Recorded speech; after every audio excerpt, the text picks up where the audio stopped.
with Neighbours, you do a scene, you shoot it, it's done, it's finished, you never think about it again. Marry Prince! And I truly want to go back to Neighbours going like, oh, Oliver, the baby! Because I'm so used to doing over-the-top stuff now. Although Neighbours can be a bit OTT sometimes, can't it? I shouldn't say that, should I? And Carmela is confronted with some fairly OTT situations in her upcoming Neighbours storyline on 5. Oliver, what do you want? The way I feel about you is complex. There's a love triangle with Oliver and... what's his name? Italian dude. Marco, thank you. Oh, sorry, I'm in panto mode. I think it's pretty obvious what's actually happening here. And what is actually happening here? You're hot for me. Of all the arrogant, stupid, pig-headed things to say. Then what happens when I do this?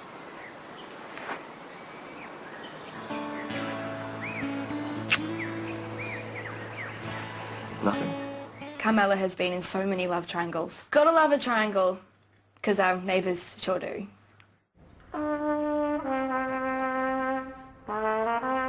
Meanwhile, in the cathedral city of York, Ian Smith is hanging with the S-Men, the Sally Army. Unfortunately, Ian's alter ego, Harold Bishop, is finally bowing out. Sort of. Oh, something happened. Well, there's a stag at the door. I think most people now know that I'm sort of semi-leaving the show, and I'm only back once every 4 months. Oh, well, 6 weeks in every 4 months.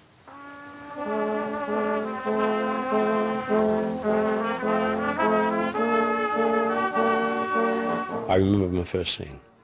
I remember standing outside the front door of the Ramsey house and Kylie answering the door dressed as a clown or as a fairy, clownish fairy. Go on, Harold Bishop. Well, yes, as a matter of fact, Come here, Mum, there's a bit... to me, Harold was about comedy. It was about his bumbling. It was about his, not stupidity so much, but his inability to cope with the modern world and the result of that being comedic. Madge? Harold Bishop was one of Neighbours' best-loved characters, but in 1992, the show's producers inexplicably caused Harold to fall off a rock, only to reappear 5 years later as a Salvation Army operative called Ted, Harold with memory loss. But that soon got sorted out. Since then, he's bidden farewell to his long-suffering wife Madge and learnt to play the tuba. Keep your pucker up, old son. And latterly, he's been sharing a house with Lou Carpenter. Oh, my retinas. What's the matter? Too much? It's been tremendous working with Ian Smith. Because, the rascal's got a wicked sense of humour under all that business. Hey, why don't we stop for a drink? Call a commission.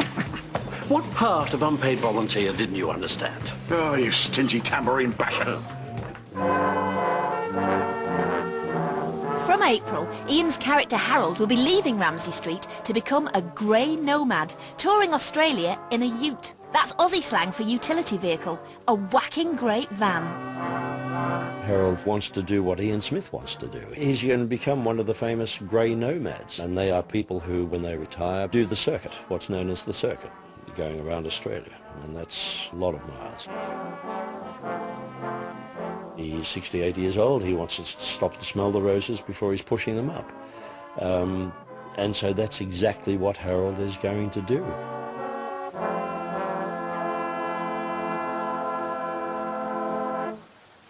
Superb, gentlemen. Superb.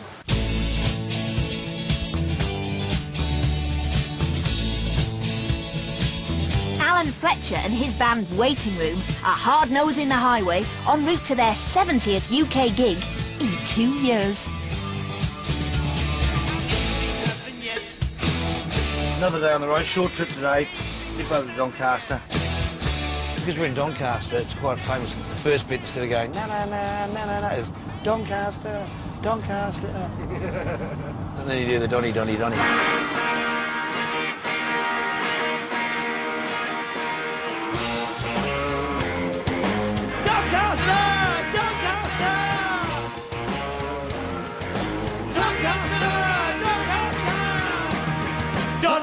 Donny, Donny!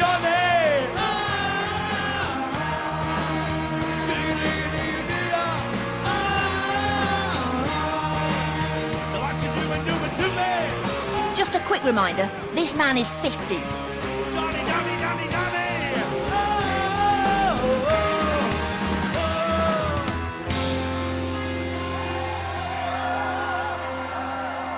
Good evening, Doncaster. Are you ready to party with us? How many 50-year-old men get to be a rock star? He's such Come a rock on. star. It's fantastic. It's so cool to watch him up on stage. He gets out there and he He'll entertains, entertain 'em. and people have a fantastic night. I'd like to just do a song, a tribute song. This was recently sent to me by an adolescent youth who was obsessed with one Susan Kennedy.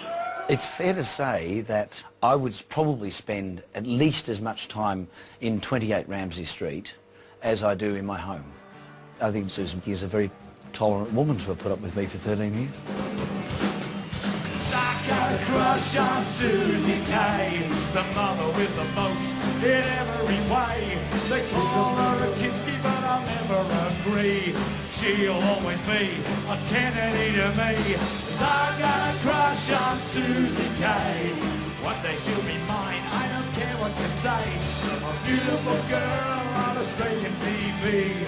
I've got a crush on Mrs. Susan Kennedy. I got a crush. After 3 marriages, 1 divorce, 4 affairs, 3 children, 2 stepchildren, 1 love child, 1 bout of alcoholism, and a pet galah called Doll, the Kennedys are a happy family again. But ironically, Susan's stability is about to be seriously threatened. Well, Susan's actually got a massive storyline at the moment. She's been experiencing a lot of mystery symptoms. She's been extremely unwell, tiredness, lethargy, dizzy spells, feeling faint. And then finally we learn what's wrong with Susan, and of course there's serious consequences for the whole family because it's not good.